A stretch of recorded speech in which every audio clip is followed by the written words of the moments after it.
uno toca fondo y a menudo no hay ningún otro camino sino hacia arriba. Así que eso es algo bueno. Y cuando yo me encontraba en el fondo, tomé una resolución. Yo dije, Señor, me voy a comprometer a vivir para ti. Porque intenté este pequeño experimento de hacer un receso, el cual terminó durando años y no ha funcionado. Me haces falta. Tú me has mostrado estas verdades y ahora voy a responder a ellas. Así que ese fue el punto decisivo en mi vida adulta y mi joven vida adulta. Y el punto decisivo en mi depresión, porque en aquel momento yo resolví inmediatamente entrar al curso de catecumenado. En el otoño del 2005 me matriculé en el curso de catecumenado en la Basílica de Santa María en Minneapolis, St. Paul. Y fue una experiencia hermosa. Éramos un grupo de personas que quería unirse a la iglesia. Y me sentí mucho menos solitario en mi fe. Me sentí parte de la comunidad y del cuerpo de Cristo, y fue algo muy grande. Y cuando fui aceptado en la iglesia y entré en la primavera del 2006, conocí dos cosas muy hermosas, dos sacramentos, el sacramento de la reconciliación y la Sagrada Eucaristía. Fue algo enorme. Yo había estado yendo a misa durante 6 años sin poder recibir la Eucaristía. Y cuando finalmente sucedió, fue un sentimiento increíble de comunión más profunda con Jesucristo. Y el sacramento de la reconciliación es algo que no tiene precio. Poder confesar mis pecados a un sacerdote y sentirme mucho más ligero al salir del confesionario. Me empecé a acostumbrar a hacerlo y eso logró una gran diferencia en mí. Y a partir de ese punto, todo empezó a mejorar. De hecho, las cosas mejoraron muy rápidamente, porque empecé a pasar más tiempo con Jesús a solas frente al Santísimo Sacramento. Empecé a rezar el rosario y a ir a la Santa Misa. Empecé a ir a la Santa Misa más a menudo. Y creo que verdaderamente ese fue la base de mi giro de 180 grados. Quiero hacer hincapié en eso.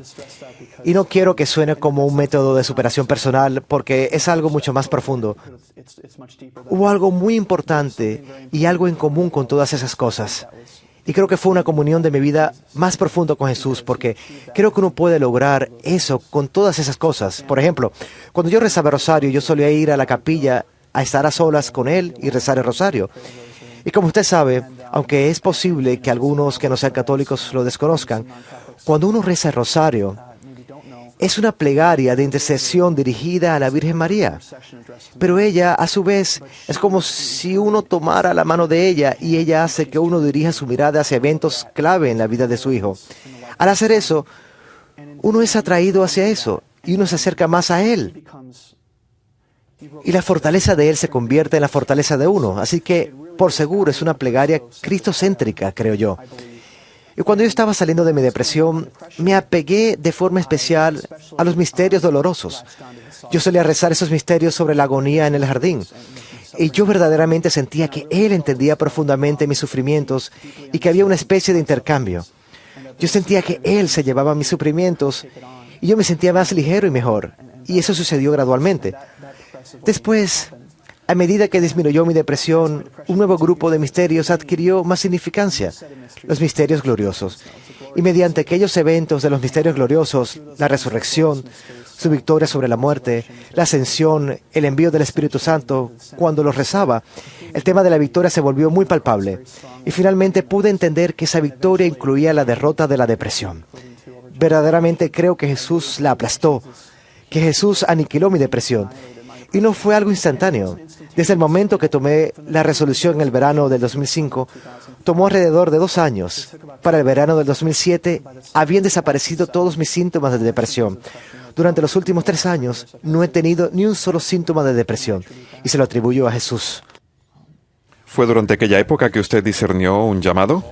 Sí, fue una época muy importante. ¿Estaba usted trabajando en el mundo de los negocios? Sí, aunque estaba cambiando de empleos con frecuencia, trabajé para una organización sin fines de lucro.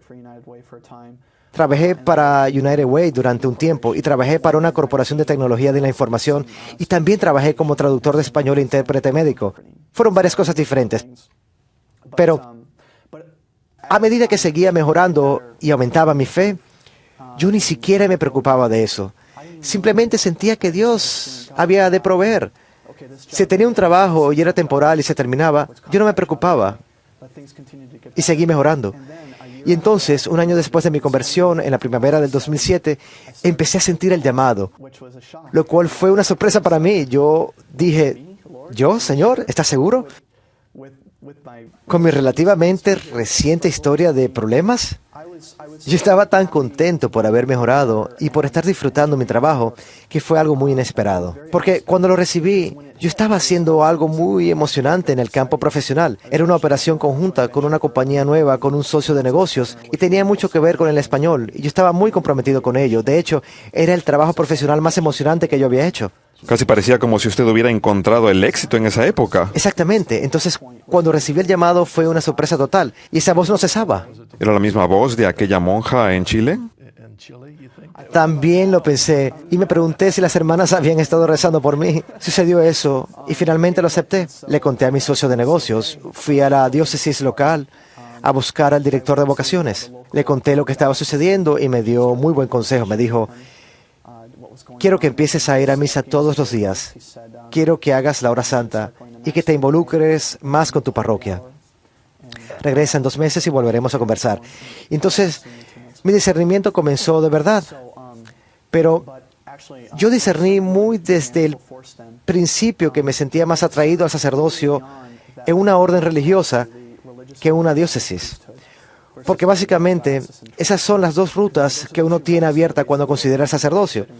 Uno puede pertenecer a la diócesis y lo colocan a uno dentro de su zona como sacerdote, o uno puede pertenecer a una comunidad religiosa mundial y servir su carisma y su misión, y en teoría lo pueden poner en cualquier parte del mundo. Y con mi experiencia como católico, con mi formación como católico y mi exposición internacional, yo sentía que eso se prestaba mucho más a una segunda ruta que a la primera. Pero entonces surgió la pregunta, ¿con quién discierno? Hay muchas comunidades religiosas allá afuera, hay cientos. Cuando yo estuve en Notre Dame, habiendo sacerdotes de la Santa Cruz muy inspiradores. Para aquellos que no los conocen, estoy hablando de la Congregación de la Santa Cruz, la orden religiosa francesa que fundó Notre Dame. Y hasta el día de hoy, el presidente es un sacerdote de la Santa Cruz. Básicamente ellos siguen administrando la universidad. Así que decidí empezar con ellos. El padre Pat, el sacerdote con quien yo era más cercano en Notre Dame, era el director del ministerio universitario cuando yo estudiaba allí. Para la época en que yo estudiaba para sacerdocio, él se había convertido en el rector del seminario. Así que me puse en contacto con él. Y él me puso en contacto con su director de vocaciones y terminé discerniendo con la Orden de la Santa Cruz durante casi un año. Así que fue bastante tiempo. Al principio yo estaba muy nervioso porque yo quería ser muy honesto sobre mi pasado. Y el padre Ed, el director de vocaciones en Notre Dame, me explicó que bajo la ley canónica, cualquier joven que hubiera intentado suicidarse queda automáticamente descalificado de ser considerado para el sacerdocio. Pero tener pensamientos suicidas... ¿De veras? No sabía. Así es. Yo no sabía. Y tener pensamientos suicidas no lo descalifica a uno automáticamente. Pero llama la atención, obviamente, porque realmente quieren asegurarse que los jóvenes sean de mente sana. Efectivamente. Así que la orden me dijo que continuara viendo a un consejero y que continuara mi vida espiritual, la cual estaba creciendo, y que siguiera en contacto con ellos. Las cosas continuaron mejorando. De hecho, terminé consiguiendo una consejera que era directora del programa de consejería de la Universidad de Santo Tomás, la Universidad Católica de San Paul. Y ella tenía una larga experiencia aconsejando seminaristas. Para la época en que empecé a verla, mi depresión prácticamente había desaparecido. Así que el énfasis cambió de tratar la depresión de John a esencialmente preparar a John para los desafíos del seminario y los desafíos que enfrentan los seminaristas.